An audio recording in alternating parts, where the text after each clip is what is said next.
Hello everybody, this is the second episode of my Italian adventures. In this video, we will explore Florence.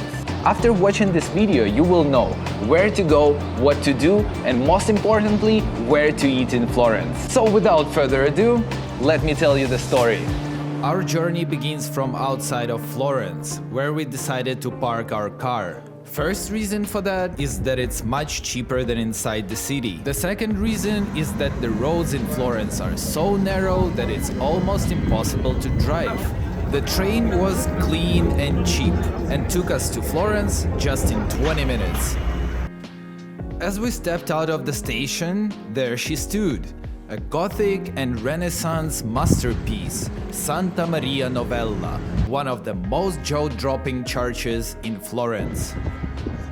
The fact that I parked my car outside of the city made me able to say this. We're gonna try some wine right now.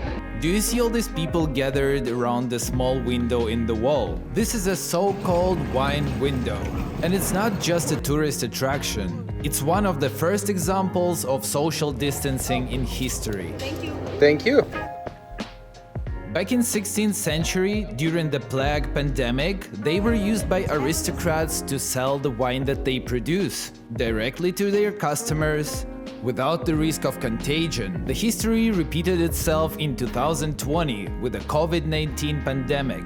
These windows helped restaurant owners to survive those tough times.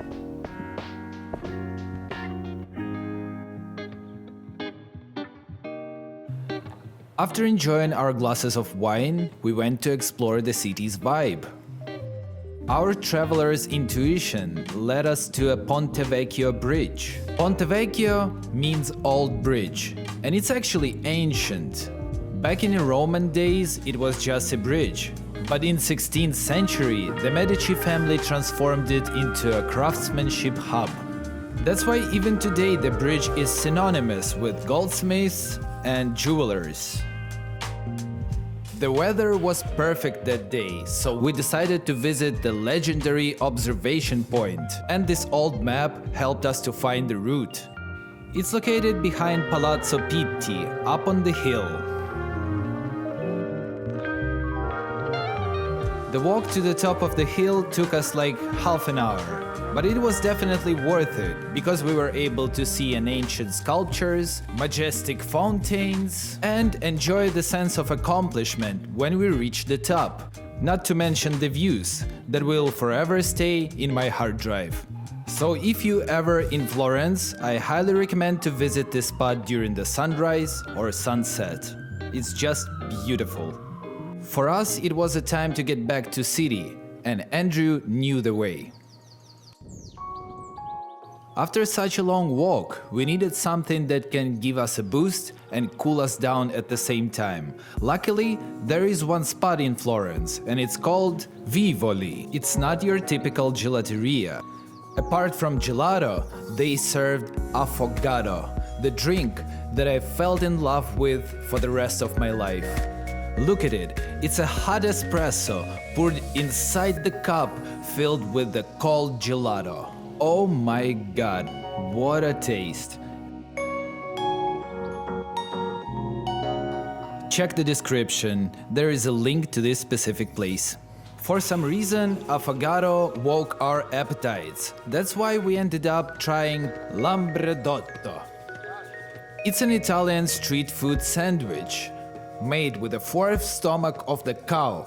I agree, it doesn't sound too delicious, but I kinda like it, especially the technique when he dipped the bun into the broth. On the other hand, Katrina wasn't a fan of Lampredotto at all. Our Lampredotto cart is standing right beside the leather market, and Florence is known around the world for leather craftsmanship. I couldn't avoid buying a souvenir for myself. The guy who sold me that belt was so skilled, it took only 1 minute to adjust it to my size. Apart from leather goods, Florence is known for people who shaped our world. That's why we were excited to visit the Museum of Leonardo da Vinci, one of the most influential people of all time. This museum brings his genius to life, with reconstructed machines from his notebooks, From flying contraptions to intricate gears, it's like being in a Renaissance workshop. After the museum, while the sun was still up, we straight away went to see the fountain of Neptune. I gotta say, this is a breathtaking piece of art. The rest of the time before the sunset we spent near Cathedral of Santa Maria del Fiore, which I remember from Assassin's Creed game. To conclude our great day, we decided to book a table at Il Latini, a cozy trattoria mentioned in many guides. They are known for serving the dish that will leave me speechless. No, it's not this one. And not this one. These are just the traditional appetizers. This is the one. Bistecca alla Florentina, accompanied by beans and grilled veggies. Everybody knows it as a T-bone. And it was cooked perfectly. It was seared on the outside, creating a flavorful crust, while the inside, it remained red, soft and juicy.